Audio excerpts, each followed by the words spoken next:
Welcome back, everybody, to the Marketing Rules podcast. Today, it's my pleasure to join. I'm joined by Bill Boorman. Bill, most people listening are going to know who you are, but for the one or two who have never come across you or come across your work, maybe you can give us a little kind of brief update about your kind of background and what you're doing now. Yeah, so I've been around the industry for just over 40 years from when I first started working in recruiting. It's all I've ever done.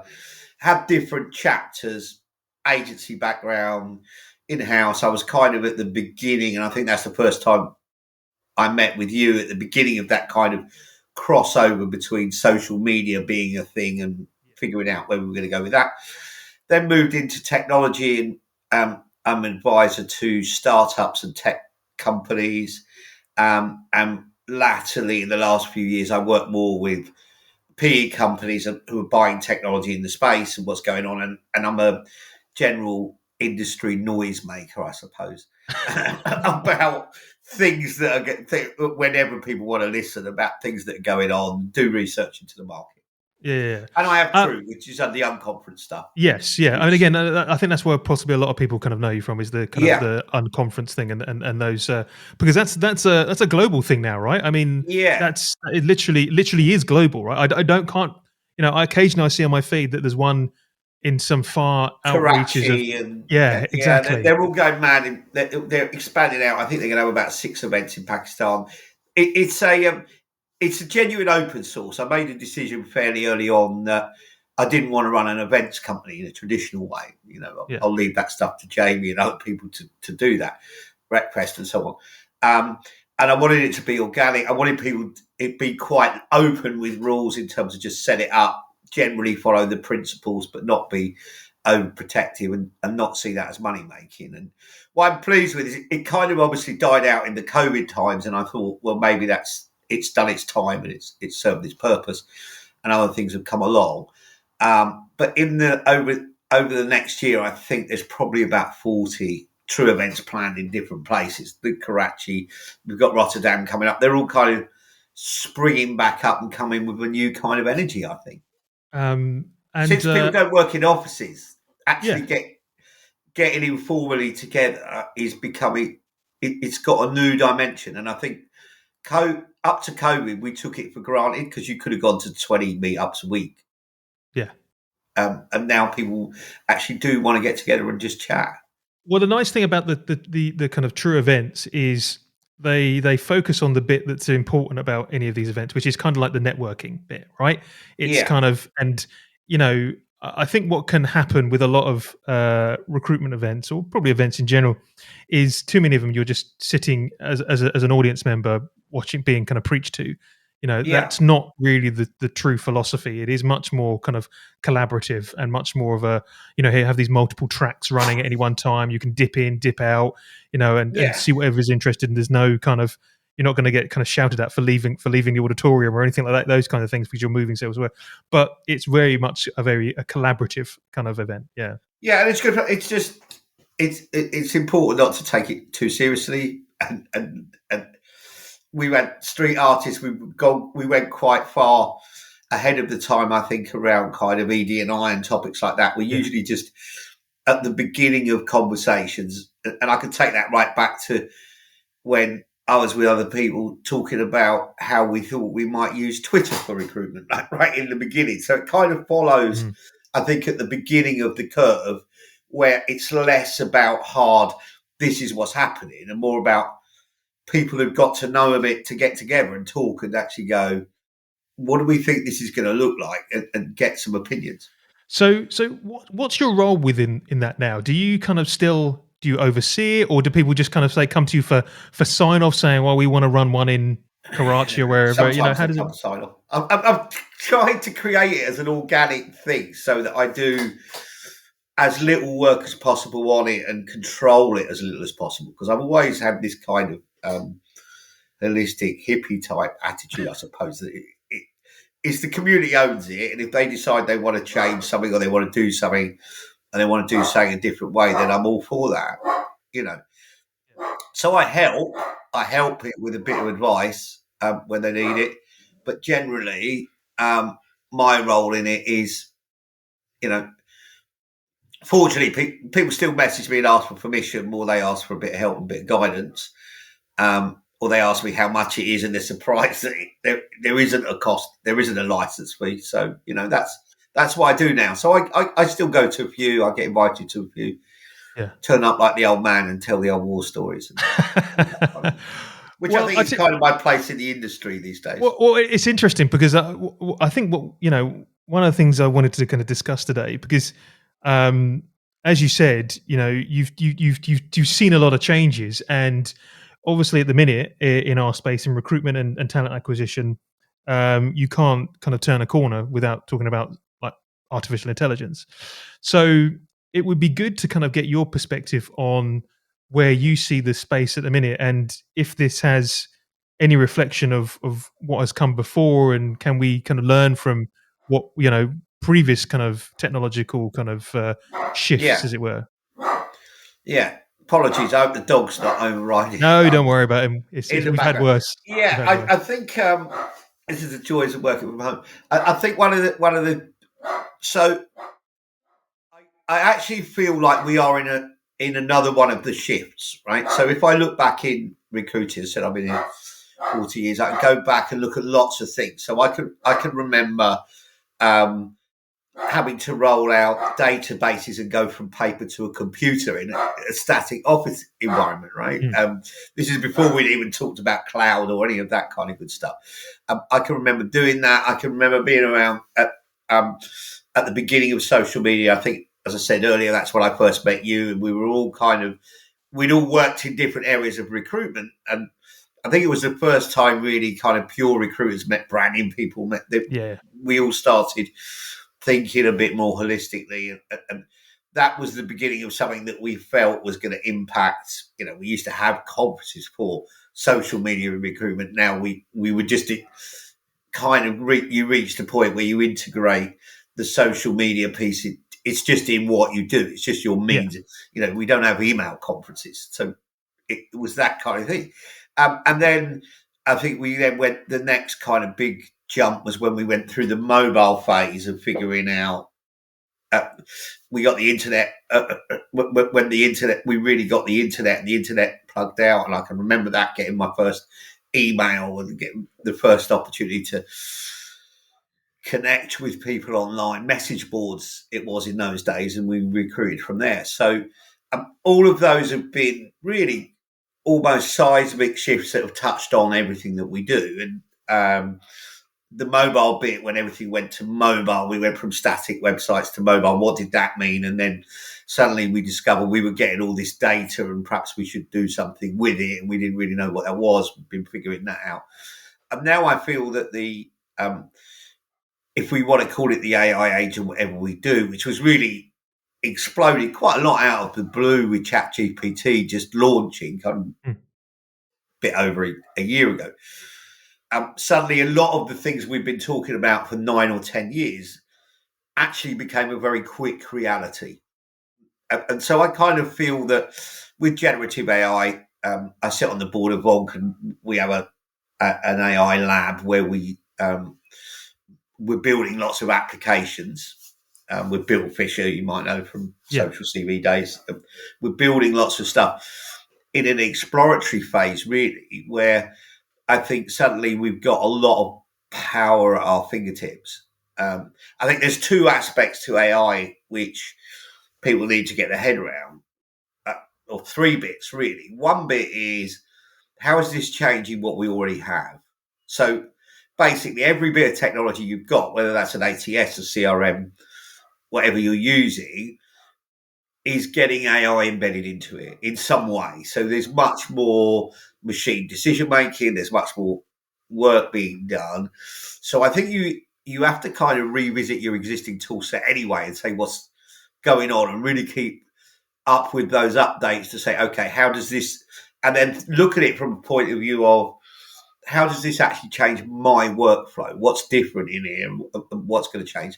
So I think that's almost a task in itself for people. Never mind thinking about what am I going to build and what am I going to do. How is my tech changing? And one of the things that we're seeing for sure is the tech is joining up. We're getting more CRMs look like ATSs and are ATSs. CRMs and ATSs become recruiting platforms. We're seeing chatbots. We're seeing things like talent insights becoming native within those platforms. Lots of things that we would have gone out for point solutions to do are becoming single platforms. So I think the first job for anyone is to actually just take a complete relook. Get your vendors back in and have a look and say, what's changed in here, and what's the AI bit, and where are the decisions being made by machines now that used to be decisions that we have to manually make. Yeah. And I think that's important in understanding that. But before and from the conversations that you're having, what's the general understanding of what AI can do, and understanding of AI in general as well? Because I think there's this, it's everywhere. You can't, as I said, you can't turn. But I'm not sure that everybody still has got their head around exactly what AI is, because I think the misconception is it's almost like if this then that, when that's not that, right? This is it's something not that kind of rule based. learns, It's not rule right? based. Yeah. And to some degree it starts to make its own rules, or it makes its own guesses. It gives you best guess. And that's why you have to be close to it. If you, even if you're doing simple things in ChatGPT, like writing blogs, producing training material, whatever, it will give you its best guess based on what it's been trained on. So I think we've always had this. Most of still what we have is really MLMs. It's massive learning models. They're just quite magnificent in terms of what they can do now. Yeah. So I think we're not too far down the pure AI route yet. And what I'd advise people is don't get too wrapped up in that. Don't get into the hypothetical arguments about what is it and what's it called. We've been there, right? We've been there lots of times with all kinds of things. We've had these long and late pub backroom debates about, well, what is it and what does it do? Don't really matter. What you've got to figure out is, what does this do for me?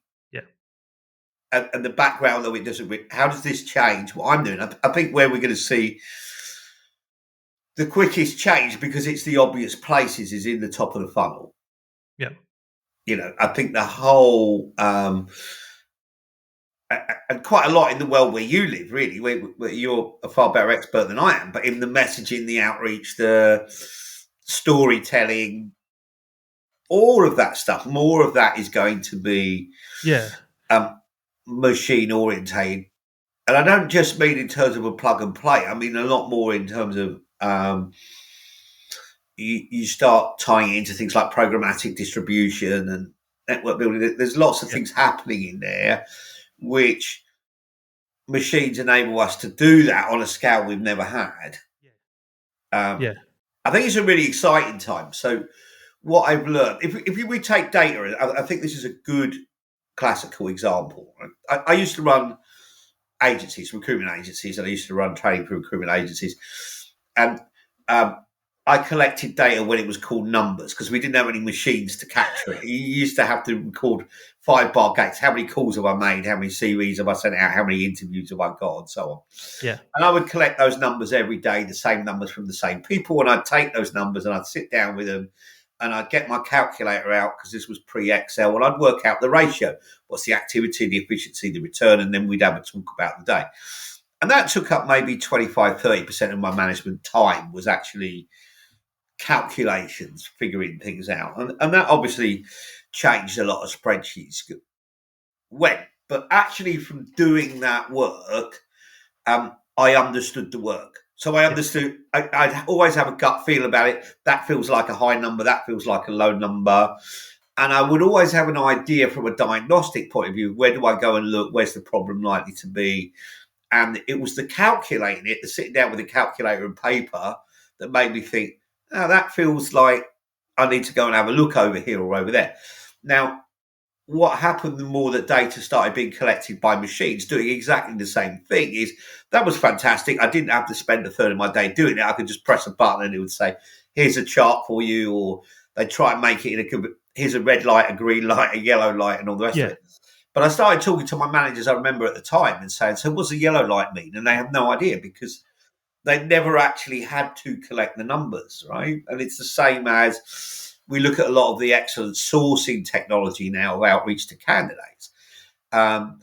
There's no need to know things like Boolean or any stuff like that anymore. There's no need to know it. But if you don't understand the fundamental mechanics of how does this fit together, you have to 100% accept the machine as always being right, because you've no means of interrogating it. You don't have any gut feel.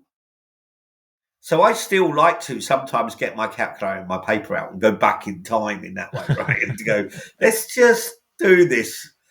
Sometimes I'll have meetings is that Bill? Because because I'm very old. Is that being? Well, no, I was going to say being a bit of a cynic, and you don't necessarily trust them to do what you think they can do at the minute. I trust think that's the thing, isn't it? Yeah, I trust the tech as much as I can. But what I feel is that if I'm giving people technology and they don't understand the underlying blank paper means, if you don't understand the underlying methodology of why this happens, and that's why I really think this is a very exciting time for lots of people who are feeling challenged. It isn't that necessarily I don't trust it, although I have to be able to question it every time, try and figure it out. In particular, I'm looking at things like biases and what was the data? What did we actually train it on? What was the data set? Was the data bias, and therefore the outcome is biased? One of the interesting things where we've been building matching technologies is the matching technologies have been using bias as a best practice. And when we've challenged that and said, "Oh, that's terrible, machines doing that," we said, "Well, actually, the machine's doing that because that's how it was taught. That's the results that are there."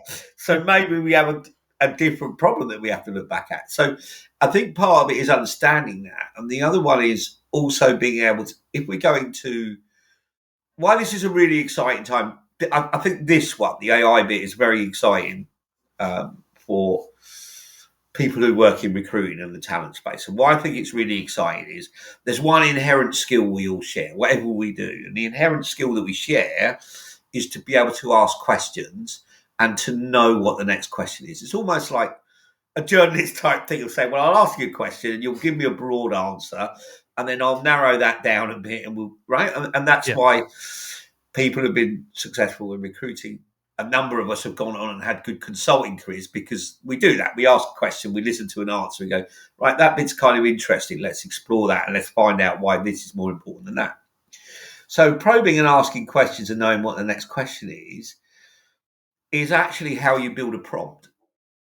That's how you build a prompt for your technology. You ask it for a question. You might ask it to do something which, I'm producing more code than I don't really know code, but the code seems to be working and I'm showing it to people and they're going, yeah, it's all right. And I'm producing that in ChatGPT.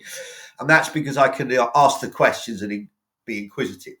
So I think that's a really important thing for people to understand. Now, the other bit is for the next decade, at least, people will have proprietary knowledge of things which they will no longer do because machines will do it for them. It's very much like the data story. Yeah. So the proprietary knowledge will become a premium. If you understand what goes on and you can get in and fix it, right? So I'd compare this to if I take my car to I've got two garages I can go to. So I go to my dealership and I drive a Nissan Leaf. It's an electric car, right? I can go to a dealership and generally what that means is they'll plug a computer into the dashboard and they'll take all the readings and they'll go, oh, yeah, it's this or it's that. And they'll try and fix it. And sometimes that fixes it and sometimes it doesn't. And I have to keep going back.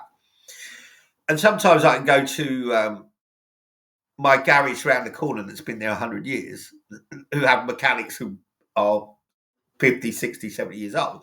And I can show it to them and they'll go, yeah, I'll fix that. And I have someone like that who comes in who fixes my washing machine. When it gets returned, when, if the dealers come out, they'll say, oh, just have another washing machine to repair it. And I've got a guy in my village who turns up with like a screwdriver and a spanner and looks at it and goes, oh, right, yeah, we need to do this and just fixes it, right? Because they've seen those problems so many times in their lifetime that it's ingrained. They have an algorithm in their brain that just says, yeah, just try that. Or when that happens, it's usually because of this. So I'm just going to have a look. That years and years of experience. So I think our years of doing the work for the next period of time is going to be a premium for that reason. You're going to be the one who turns up with the spanner and the screwdriver and says, I think I know why this isn't giving us the results we want. It's interesting because I think that comes back to something that I bang on a lot around consultants being consultative, right? Yeah. And doing that bit, and that's always been the most important bit of what I feel a recruitment consultant specifically actually does.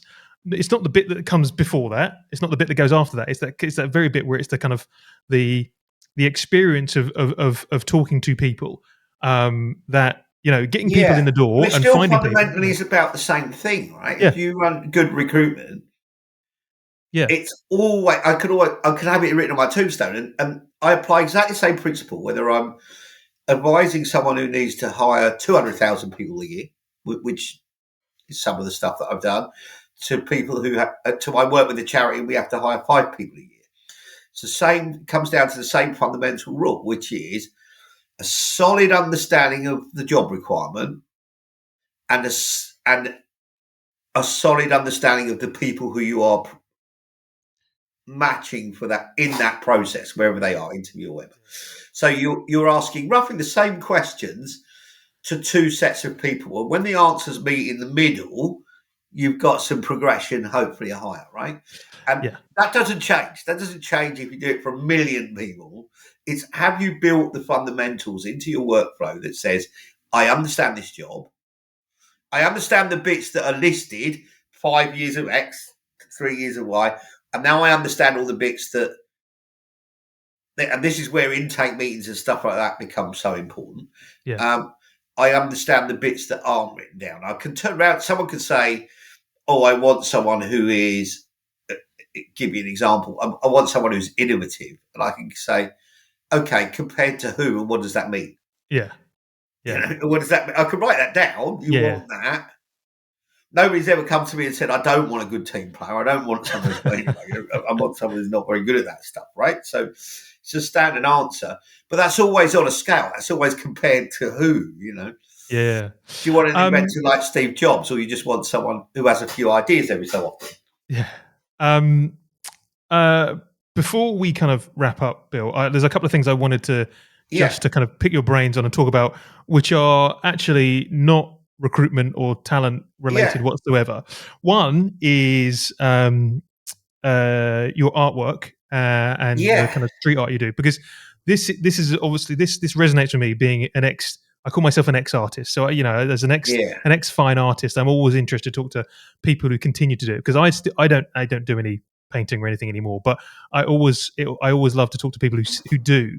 So tell us a little bit, briefly about kind of how you got into it and what you do.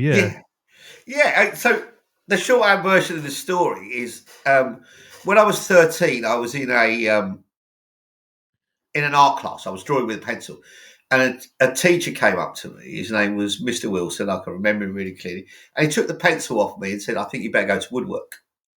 Right? So until I was 53 years old, I never thought I could draw. Therefore, I never did. Never got pencil out, never got paintbrush out, never did. That wasn't, I always had in my mind, you're not an artist. Art's not your thing. You can do acting, you can do speaking, you can do all that other stuff, but actually physically drawing and stuff like that isn't your thing.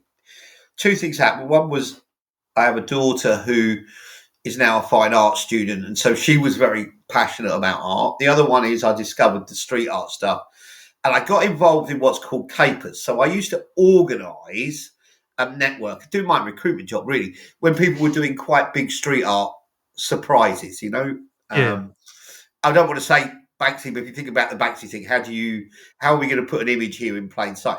And I got really integrated in the street art scene, but as the fixer in a way, I'd go and check out where the CCTV cameras were. How do you do it without getting caught? All that, very almost like bank robberies, really. Very exciting stuff. I really enjoyed it. I was very well known to everyone and made a lot of friends in that circle. And then there was COVID, and straight after COVID, we all got together in Margate to do to paint on the Lido in Margate, and I went down there and said, "Can I just come down and I'll just hang out with?"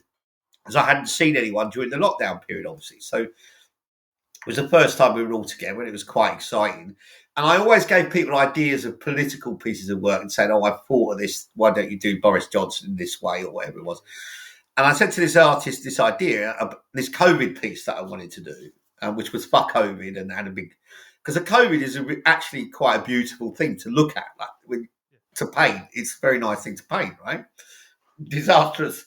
And I really liked this contrast in my head between, if you look at a COVID actually under a microscope, it looks like a bunch of flowers or something, right? And this contrast to me between, if you cast it back in terms of the period of time, between all this kind of devastation and stuff that was going on and people dying and all the rest of it, and this thing that was looked kind of beautiful and magical. So I had this idea for a piece, and I talked to an artist called G about it, and he said, "Yeah, well, you do it." And I went, "I don't really." He said, "Well, just do it and see how it turns out." And I did it, and he said he was going to correct it, and he went, "No, it looks all right. We'll leave it." And people came up. Then I did another piece for an auction that weekend in Margate, and somebody bought it. It was the first piece sold, and there you go. I can do it. I've had kind of 3 solo shows now. I like street art because people don't need to give you permission. I still quite like the illegal. It's like the old rave scene and all that stuff, right? You know, so I enjoy that, and I enjoy really pushing that and thinking about.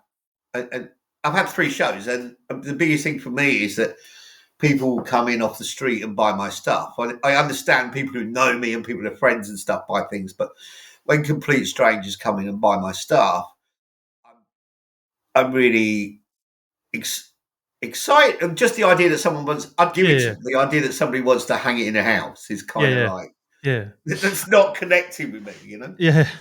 And the other thing I wanted to just kind of talk about is the homeless charity and the work that you do there, because I know that's what before we started recording, we were kind of having a quick chat about that. So it'd be great to kind of let everyone know about I'm working how that in a works. homeless shelter at the moment. For the council, we run the homeless shelter 3 nights a week. I run 3 nights a week, and it's a winter shelter for 3 months where we're housing people to keep them out of the cold and literally stop them from dying. But it really started again COVID times. If you think about, I mean, you know me that time, I used to spend up to COVID, up to the beginning of that, I spent 6 months of a year on a plane. I was going somewhere, speaking at a conference, doing the circuit, that kind of thing, right?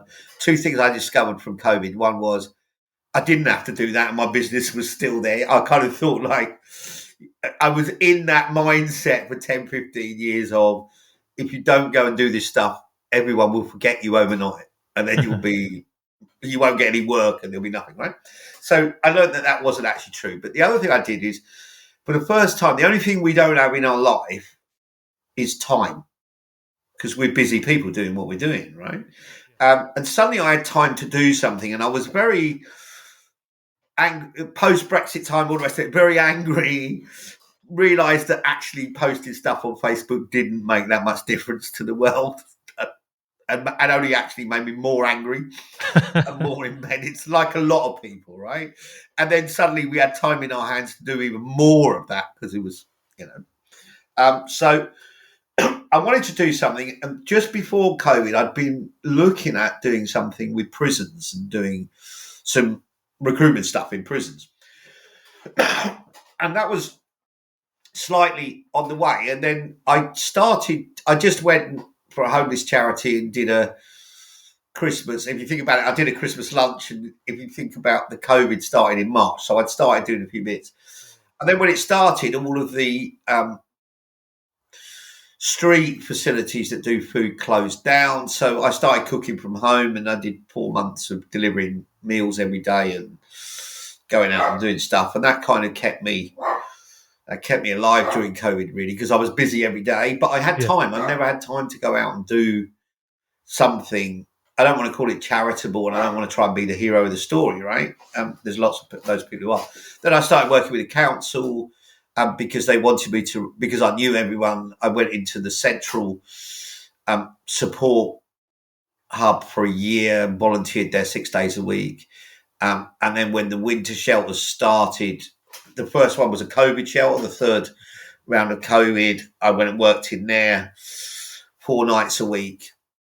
And I did painting and cooking with people and stuff. And now I'm a trustee of a housing charity where we managed to build it up, where we housed 250 people who were previously homeless. And is this all in Northampton and around there? It's all Northampton. I think this is the thing, and I talk to people about this quite a lot, and this is why I think it's a relative story. We always try and look at the big pictures, right? So I was the person who was angry about homelessness, angry about saying government should fix this problem, And then what you realise in the end, maybe it's the wisdom of getting old, whatever, what you realise in the end is actually I can't change everything. But there's this bit in front of me that I can do something about.